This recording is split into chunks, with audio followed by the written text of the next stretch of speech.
దేవుని నామానికి స్తోత్రములు. అందరికీ వందనములు. వాక్య భాగంలోనికి వెళ్ళి చూసినట్లయితే ఆదికాండం 3వ అధ్యాయంలో 1వ వచనంలో దేవుడు సృజించిన భూజంతువులన్నింటిలో సర్పము యుక్తిగలదై ఉన్నది అని చెప్పి మనం చదువుతాం. సర్పము యొక్క లక్షణాలు ఎలా ఉంటాయంటే అవి చాలా తెలివిగా, యుక్తి అంటే తెలివి, అంటే ఏది ఎవరిని ఎలా మొబ్బ పెట్టాలో దానికి అన్ని తెలుసు అన్నమాట. అలాంటి లక్షణాలు కలిగిన మనుషులు కూడా చాలా ఉంటారు. కొందరు మనుషులు ఒక మనిషిని ఎలా అయితే డీల్ చేయాలో ఆ యుక్తి అనేది ఆ మనిషికి ఉంటుంది. సర్పము అవ్వ దగ్గరికి వెళ్ళి ఇది నిజమా అని అడుగుతుంది.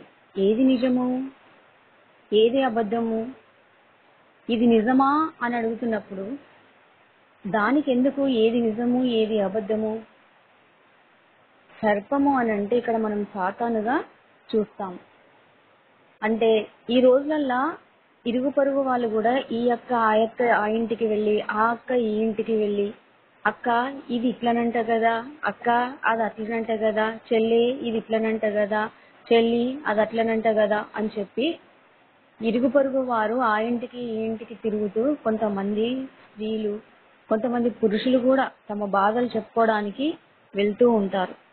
నేను చూసిన కొంతమంది పురుషులను కూడా చెప్పుకుంటూ తిరిగే వాళ్ళని కూడా నేను చూశాను. స్త్రీలైనా పురుషులైనా తమ బాధను కానీ పొరుగువారి గురించి కానీ ఎప్పుడు ఇది ఇట్లనంట కదా, పక్కింట్లో ఏమైతుందే ఆలోచన. తన గురించి తనకు తెలియదు కానీ తన జీవితం ఎలా ఉంది, తన ఏంటి అవన్నీ వారు ఆలోచించరు.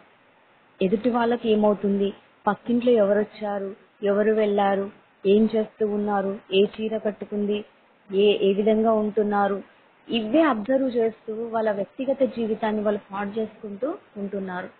అలాగే సర్పం కూడా ఇది నిజమా అని చెప్పి అవ్వ దగ్గరికి వచ్చింది. ఏది నిజమో ఏది అబద్ధమో ఇక్కడ స్త్రీ సర్పానికి గట్టిగా చెప్పుండాల్సింది. ఏది నిజమైతే నీకెందుకు, ఏది అబద్ధమైతే నీకెందుకు అని గట్టిగా చెప్పున్నట్లయితే ఈ రోజున యేసుక్రీస్తు మన కొరకు పుట్టుకొచ్చేవాడే కాదు, మనం ఈ పాపాలు చేసినందుకు మన కొరకు శిక్ష భరించేవాడే కాదు. అలాగే ఈ రోజులలో కొంతమంది అపహాసకులారా మీరెన్నాళ్ళు అపహాసకులాగా ఉంటారు అని చెప్పి సామెతల గ్రంథంలో దేవుడు చెప్తూ ఉన్నాడు.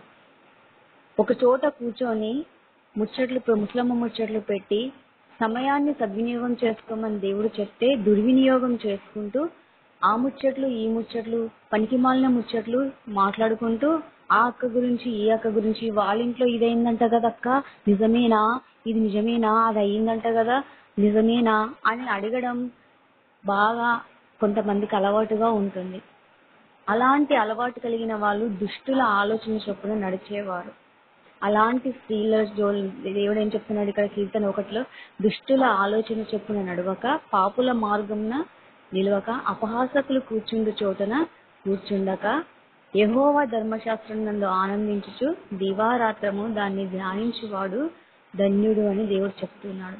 కనుక మనం ముసలమ్మ ముచ్చట్లకి చోటునివ్వకుండా సర్పం వలె సాతాను వలె మనము ఆ ముచ్చట్లకు ఈ ముచ్చట్లకు చోటు ఇవ్వకుండా దేవుని యొక్క ధర్మశాస్త్రం అనగా బైబిల్ని మనము ప్రతినిత్యం మనం 3 పూటల భోజనం ఎలాగైతే చేస్తామో అలాగే ఆత్మకు కూడా బైబిలులోని వాక్యం అంతే అవసరం.